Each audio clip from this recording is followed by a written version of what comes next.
what we're about to get into. He's busy setting up his live right now on YouTube. I'm doing a live here. Once again, welcome my brother, Marcane Allen. What's up? Hey, all right, we're doing it this way. We're gonna work both ends though. We'll work both ends. I got 15 minutes on that. Okay, 15 on this one. Yeah, Well, so like I shared with everybody. We'll keep it rolling here. Okay, yeah, like I shared with everybody, it doesn't take a whole hour to necessarily give value for a lifetime. It just doesn't. Scars and sacrifice. This is something that we're gonna get into. Because this is our first, but it won't be our last live by far. When you wrote this book, First, let me say something. go. Thank you for having me, brother, as always. Man. I'm proud of you, man. Man, as I've said before on other videos, and I've said before with other people in our speaking engagements, just that this man, once he got on that path, he has not gotten off that path. You know, I mean, if he had a pebble in his shoe, he stopped, dumped it out, patched the hole up in his shoe, and kept it moving. He's just been dedicated to himself and others from like day one since we even met, man. And I'm proud of you, bro. I appreciate you, bro. I love you. I love you. I appreciate you, bro. Like those are real words from a very sincere character. So I don't take that lightly whatsoever. When I met Kane, my mentor in the rap lane, Saint, he introduced us because he understood I was at a point of where, and it was business what he was saying, however it was personal at the same time. He understood my talent, and he understood that the demographic that I would be shooting for doesn't necessarily require me to be the next Biggie Smalls. And he basically put me into the mind of a flow rider, you know, characters of that nature, because potentially I would be featured on other stations, you know, your B96s, you know, right. and things of that nature. You know, it wasn't necessarily for strictly for the hood. So he sent me in his truck one night, and he let me know. He was like, he said, Big G, you getting too big.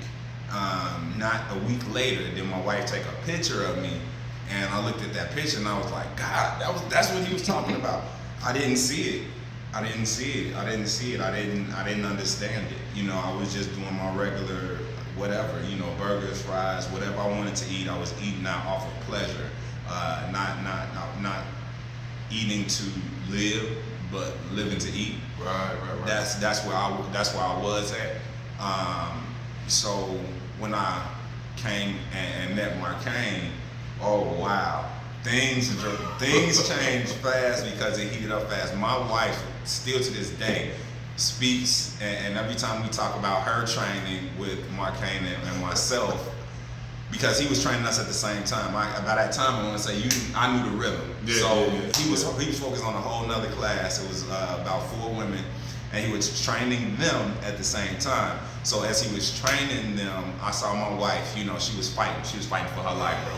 She was fighting. You know, come on, scoot on over a little bit, bro, because I want to even this out for YouTube. Yeah, that's perfect.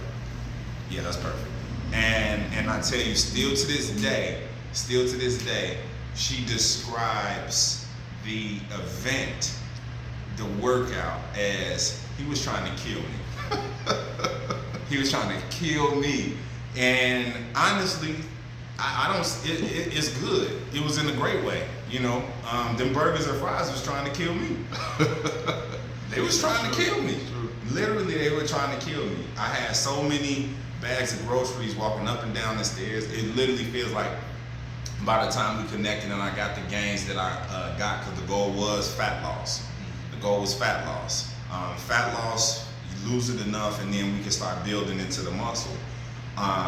So when I lost that fat, it was like it was a whole new me. I came in on the vanity end, though, like I shared. What I ended up understanding was there's a mental end, there's a mental side. It's a mental health side that, and then you see the Fight for Your Life. This is a t-shirt on the website. Once again, hop on that website, fightstruggle.com, and represent, because everybody has their own fight. Everybody has their own fight. You're fighting for your life. You're fighting for your children's lives. You're fighting for your wife's life, your mother, your father, your grandmother. You know, we want them to live a super, super healthy long life. You know, and that's what it's about. Let's get into some questions. In the days of you authoring Scars of Sacrifice, where were you at that time? Those were poems written from teenage years into my early adult years. So a lot of those they might have been written on the train. I used to go downtown and I would just stand on State Street with my eyes closed and listen to the sounds. Listen to the sounds of the trains, listen to the sounds of the sirens, listen to the people scurrying, listen to the buses, listen to the people conversations. And I would go either to Harold Washington Library or Harold Washington College and sit and write to the rhythms that I heard. And so that's how I started writing a lot of these poems. And I had Gentlemen, how are you Miss D, today? I'm doing great, Miss D. You doing good? Doing I'm excellent. coming to volunteer for a couple of hours. All right. Then I'm gone. You're Yes. looking good, baby. Hey, we are. We looking good, Miss We D. really are. I'm scared of you. You know that. Yes, ma'am. Thank you, Miss D. Yes, sir. And so a concept I was known for in high school was taking 4 pieces of paper and writing 4 different poems. Because I had that many things going on in my mind and in my life at that time. Wow. So I was able to full pages, boom, boom, boom, boom, boom. And then I'd go back. Some of them I'll look at, review. Some of them I just throw them to the side, keep writing. So in Scars of Sacrifice, you're getting a lot of my rawness of what I was living through and growing through. So you're gonna get a lot of what I was seeing throughout the city, what I was thinking as I moved throughout the city, and a lot of what I was living as I was growing up from teenage years to young adult years. Mm-hmm.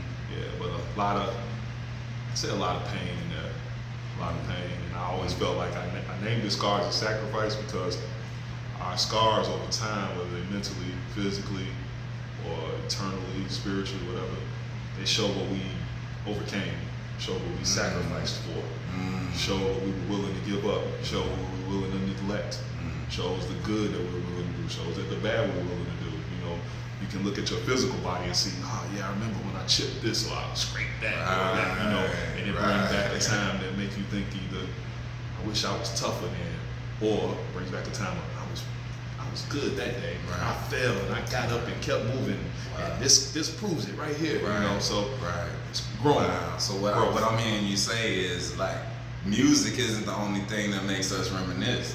Sometimes those scars, you know, a lot of the times those scars, because I got scars of hopping out of cars that I didn't need to be in, literally, jumping out of cars, literally, in war times, being where I didn't need to be, jumping out of cars, evading people I didn't need to be around, the people that was chasing, you know.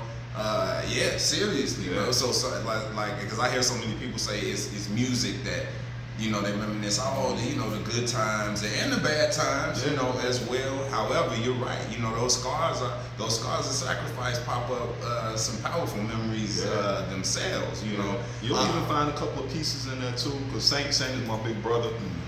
Shout out to Saint. That cancer nature boy. He'll tell you about yourself. Make you go where you gotta go, get in line. Man, look, you're messing up. You ain't doing right. You need to do this. So you'll find a couple of pieces in there, me and him wrote songs together, and I just transpired. It was originally a poem that we were working on as a song, and I put it in the book too. So. Wow. Yeah. All right. Direct Connect. How can the people get Scars of Sacrifice? On Amazon. All right. Throw the name in, or I think these days you can throw my name in Google, Marcane Allen, and the Scars gonna pop up in the Google search. So Scars of Sacrifice. Wow. Yeah, that's. And I'm working on Volume 2. So Volume 2 is gonna be a little bit different. I can literally say, without talking about the writing, right? About the writing process, I can literally say this guy is working on Volume 2. This guy's literally working on Volume 2. We've been talking more than ever, even though we we've been partnered up since 2014. Like we're talking more than ever. Right. We're living with each other more than ever.